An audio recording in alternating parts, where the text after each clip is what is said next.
Ferme les yeux. Imagine une île magnifique, baignée de soleil, entourée d'eau turquoise. Une île qui aujourd'hui souffre, mais qui autrefois a écrit l'une des histoires les plus puissantes du monde. Cette île, c'est Haïti. Avant même que le nom Haïti existe, cette terre était habitée par un peuple libre. Les Taïnos. Ils vivaient en harmonie avec la nature, jusqu'au jour où tout a basculé. En 1492, un homme débarque, Christophe Colomb. Ce jour-là, le destin de l'île change à jamais. Les colons espagnols arrivent, puis les Français prennent le contrôle et transforment l'île en enfer. Haïti devient alors la colonie la plus riche du monde, Saint-Domingue. Mais cette richesse, elle est bâtie sur le sang. Des milliers, puis des millions d'Africains sont arrachés à leurs terres, enchaînés, battus, humiliés.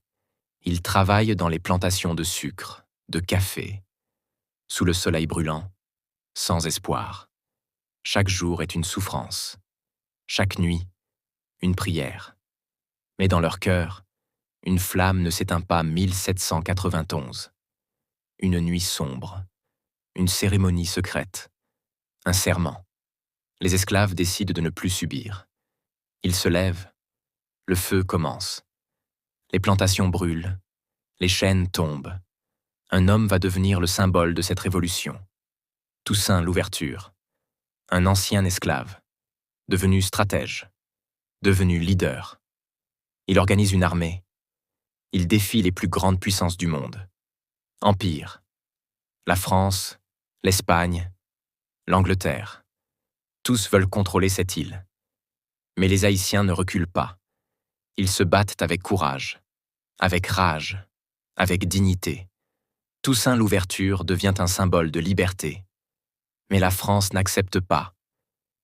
Napoléon Bonaparte envoie une armée puissante, pour écraser la Révolution. Toussaint est capturé, trahi, et envoyé en prison. Il mourra loin de son pays. Mais la lutte continue. Un autre homme prend le relais, Jean-Jacques Dessalines. Plus déterminé, plus radical. Il refuse de se rendre. En 1804, l'impossible se produit.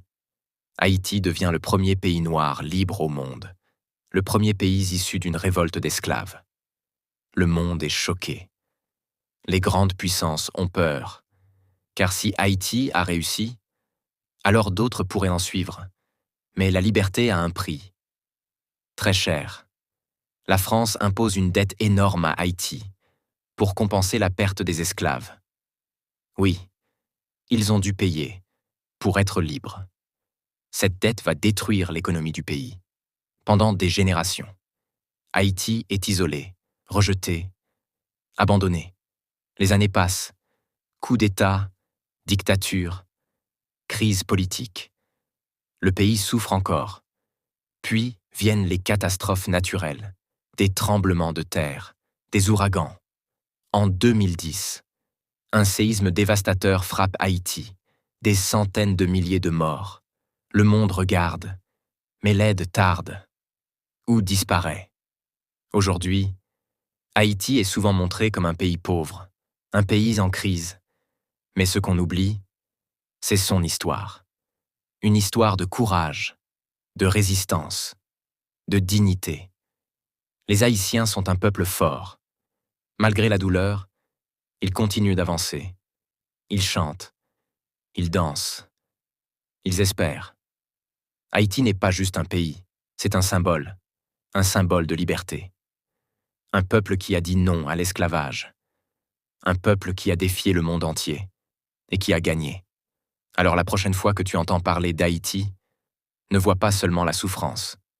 Vois la force, vois l'histoire, vois ce peuple qui a changé le monde, mais que le monde a oublié. Haïti n'est pas faible. Haïti est une légende. Écoute bien cette histoire.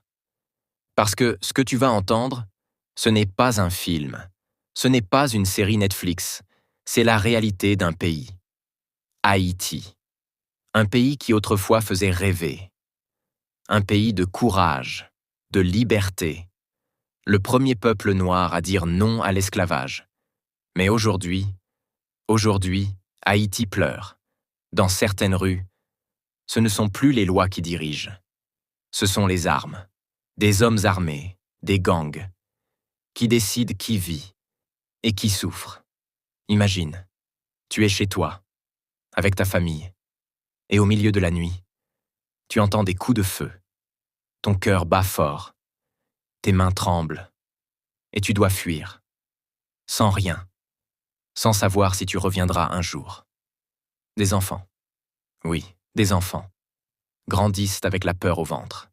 Ils ne rêvent plus de devenir médecin ou footballeur. Ils rêvent juste de survivre, de manger, de voir un autre matin. Et pendant que le monde continue de tourner, Haïti, elle, est bloquée entre violence et silence. Mais attends, parce que tout n'est pas fini. Au milieu de ce chaos, il y a encore des gens debout, des mères courageuses, des jeunes qui refusent d'abandonner, des hommes qui se battent pour protéger leur quartier. Même dans l'obscurité, une lumière existe, une petite lumière, mais assez forte pour dire « on est encore là ». Haïti n'est pas morte. Haïti souffre, mais Haïti résiste. Et peut-être qu'un jour, ce pays redeviendra ce qu'il était. Un symbole, un exemple, une fierté. Alors si tu regardes cette vidéo, n'oublie pas ça. Derrière chaque image, il y a une vie. Derrière chaque cri, il y a une histoire. Et derrière Haïti, il y a un peuple qui refuse de disparaître. De Sokoto et à l'arrivée des puissances coloniales européennes. À la fin du XIXe siècle, les États Yoruba avaient été incorporés à la colonie britannique du Nigeria. La culture Yoruba est connue pour ses réalisations artistiques, en particulier dans la sculpture, la poterie, les textiles et le perlage, la musique et la danse jouant un rôle important dans la vie culturelle. La religion Yoruba est un système de croyances complexe centré autour d'un panthéon de divinités connues sous le nom d'Orisha, avec le dieu suprême Olodumare ou Olorun comme créateur de l'univers. La structure sociale Yoruba est organisée autour d'un système hiérarchique qui comprend des Oba et d'autres dirigeants traditionnels, des systèmes de lignage et divers groupes professionnels et sociaux. La société Yoruba est divisée en plusieurs cités-États, chacune avec sa propre histoire, sa structure politique et sa dynastie dirigeante.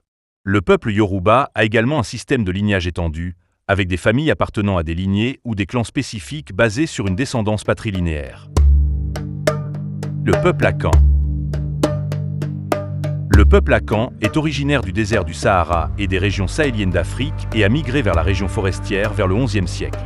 Leur migration a été marquée par une série de colonies et d'adaptations, alors qu'ils se déplaçaient de la Nubie vers Aoukar ou Koumbi Saleh, un centre commercial important. Ils se sont finalement installés dans l'actuelle Côte d'Ivoire avant de déménager à Dorma dans l'actuelle région de Bono au Ghana et ont établi de petites communautés agricoles. Au fil du temps, ces communautés Akan ont grandi en taille et en complexité, formant finalement un certain nombre d'États et de chefferies indépendants. Ces premiers États Akan étaient organisés. Ce système matrilinéaire reste aujourd'hui un aspect distinctif de la culture Akan. Le développement le plus significatif de l'histoire du peuple Akan a été l'émergence du puissant empire Ashanti à la fin du XVIIe siècle.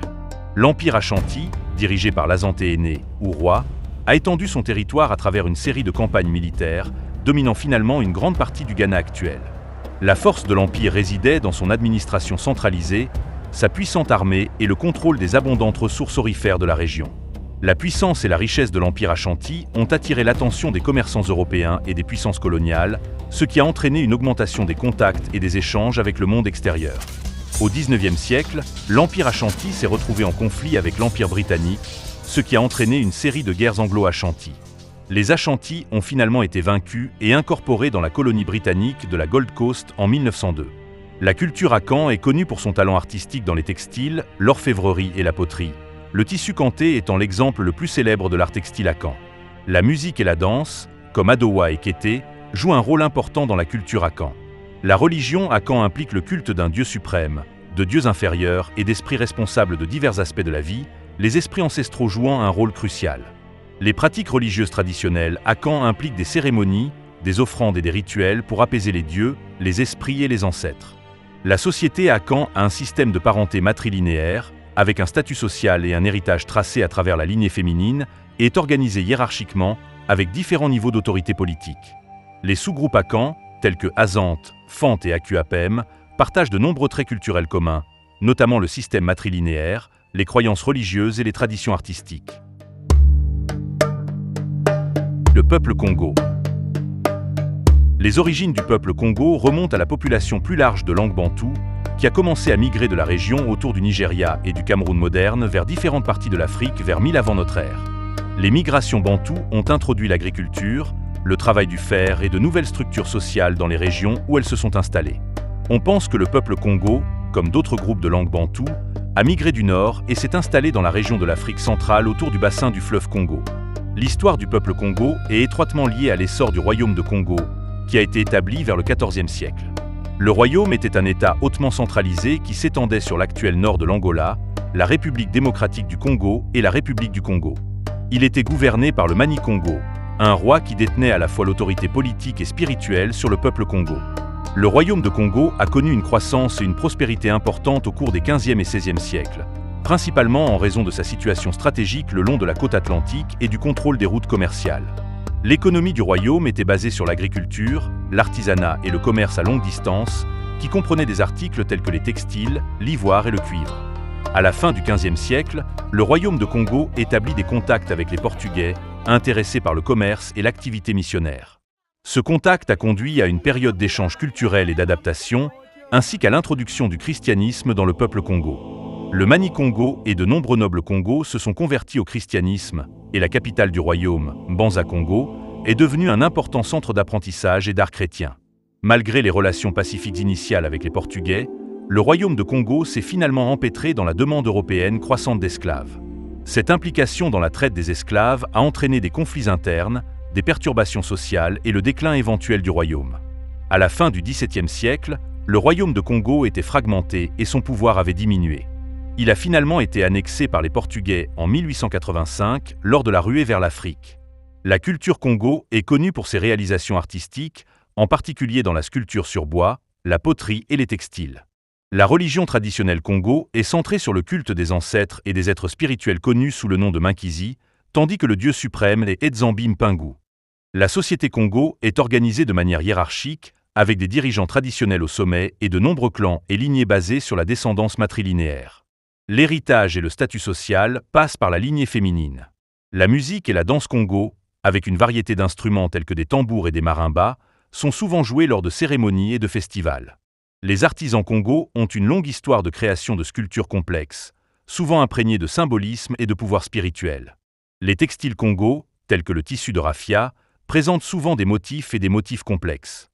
L'arrivée du christianisme au XVe siècle a conduit à un paysage religieux syncrétique, les Congos pratiquant un mélange de coutumes religieuses chrétiennes et traditionnelles. Le peuple Igbo. Les premières preuves connues de la culture et de la société Igbo remontent au IXe siècle, avec la découverte d'artefacts et de lieux de sépulture Henri. Le royaume de Henri était l'un des premiers centres politiques et religieux de l'histoire des Igbo, et son influence s'étendait sur une grande partie du peuple Igbo. On pense que le peuple Igbo a migré vers son emplacement actuel dans le sud-est du Nigeria depuis le nord, vers le IXe ou Xe siècle. Ils se sont installés dans les zones boisées de ce qui est aujourd'hui le Nigeria et ont développé une riche tradition culturelle basée sur l'agriculture, le commerce et la religion. Au XVe siècle, le peuple Igbo a commencé à commercer avec des explorateurs et des commerçants européens, notamment des Portugais et des Britanniques. Ce contact avec les Européens a conduit à l'introduction du christianisme et au développement de nouveaux systèmes politiques et économiques dans la société Igbo. Au XIXe siècle, le peuple Igbo était impliqué dans la traite transatlantique des esclaves, à la fois en tant que captifs et en tant que commerçants. Cette période de l'histoire a été marquée par d'importants bouleversements sociaux et politiques, notamment le développement des marchés d'esclaves et le déplacement de nombreux Igbo de leur foyer traditionnel. À la fin du XIXe siècle, les Britanniques ont colonisé le Nigeria, ce qui a eu un impact significatif sur la société Igbo. La culture Igbo est connue pour ses traditions artistiques, musicales et de danse dynamique, y compris les sculptures en bois complexes, les sculptures et les masques, les rythmes entraînants et les mélodies complexes. La langue Igbo est l'une des principales langues du Nigeria, connue pour sa complexité et sa richesse, et a influencé d'autres langues en Afrique de l'Ouest.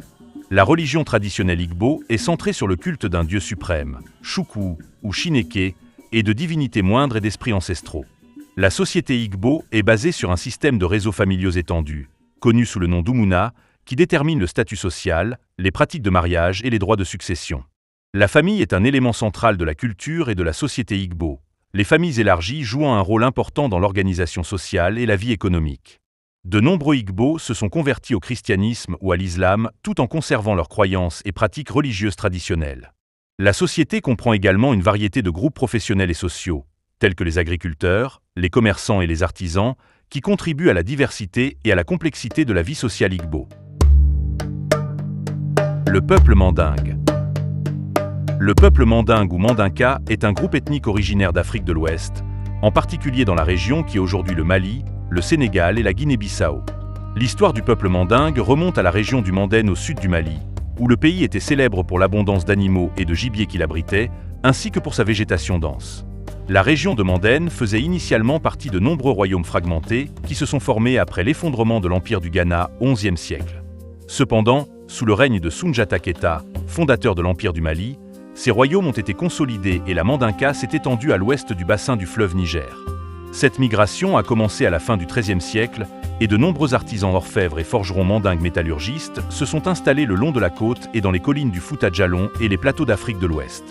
Leur présence et leurs produits attiraient les marchands mandingues et amenaient des caravanes commerciales d'Afrique du Nord et de l'Est du Sahel. Le commerce des caravanes a également amené les musulmans dans la région d'origine et élargie du peuple mandingue. En l'an 1311, Mansa Aboubakari II, de la dynastie Keita, a organisé et dirigé une expédition à travers l'océan Atlantique et on suppose qu'il a atteint les Amériques près de 200 ans avant Christophe Colomb. Cependant, ce succès ne fait pas l'unanimité parmi les historiens. Avant son départ, Aboubakari II avait laissé le trône à son jeune frère, Mansa Moussa.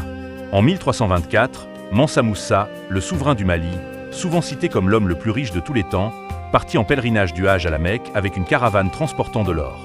Shihab al-Umari, l'historien arabe, a décrit sa visite et a déclaré que Moussa avait construit des mosquées dans son royaume, établi des prières islamiques et ramené avec lui l'école maliki de juristes sunnites. Moussa a été très influent pour attirer les musulmans d'Afrique du Nord et du Moyen-Orient en Afrique de l'Ouest.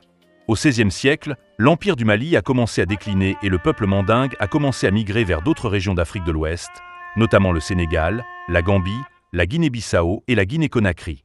Ces migrations ont été motivées en partie par des facteurs économiques, tels que le désir de nouvelles opportunités commerciales, et en partie par des facteurs politiques, tels que l'effondrement de l'empire du Mali et la montée de nouveaux États et royaumes dans la région. Au XVIIIe et XIXe siècle, le peuple mandingue était fortement impliqué dans la traite transatlantique des esclaves, à la fois en tant que captifs et en tant que commerçants. De nombreux mandingues ont été emmenés dans les Amériques, en particulier aux États-Unis, où ils sont devenus connus sous le nom de peuple Goula. La culture mandingue se caractérise par ses traditions artistiques, notamment la musique, la danse et les arts visuels. La musique mandingue comprend des instruments traditionnels tels que la kora et le balafon, tandis que la danse mandingue est connue pour ses costumes et masques élaborés. Les arts visuels mandingues comprennent la sculpture, les textiles et la poterie, illustrant souvent des thèmes du folklore et de l'histoire mandingue. La langue mandingue est tonale et a influencé d'autres langues en Afrique de l'Ouest. Les mandingues sont majoritairement musulmans, mais beaucoup pratiquent également les religions traditionnelles africaines. Le système de clan Gelikunda sert de fondement à l'organisation sociale mandingue, déterminant le statut social, les pratiques de mariage et les droits de succession. Les familles mandingues sont nombreuses et étendues, les membres de la famille devant fournir un soutien et contribuer au bien-être économique et social de la famille dans son ensemble.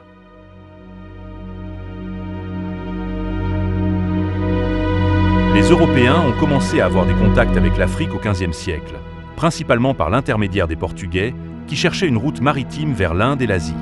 Au cours de l'exploration de la côte ouest africaine, les Portugais ont établi des relations commerciales avec les sociétés et les royaumes africains, échangeant des biens européens tels que des vêtements et des armes contre des biens africains tels que l'or, l'ivoire et les esclaves. Au XVIe siècle, des puissances européennes telles que l'Espagne, la France, la Grande-Bretagne et les Pays-Bas ont établi des postes de traite et des forts le long de la côte ouest africaine, étendant progressivement leur contrôle sur les sociétés et les royaumes africains par la conquête militaire et les alliances politiques. Ils étaient principalement intéressés par l'acquisition d'esclaves, ainsi que d'autres ressources telles que l'or, l'ivoire, le caoutchouc et les minéraux. La première arrivée enregistrée d'esclaves africains dans le Nouveau Monde a eu lieu en 1502, bien que ces esclaves n'aient pas été amenés directement d'Afrique. Au lieu de cela, plusieurs esclaves noirs d'Espagne ont été envoyés à Hispaniola par Juan de Cordoba. C'est donc Nicolas Ovando qui a initié la traite transatlantique des esclaves vers les Amériques. Cela a marqué le début d'une ère tragique au cours de laquelle des millions d'Africains ont été émigrés de force vers les Amériques, Hispaniola étant la première colonie où cette pratique a commencé.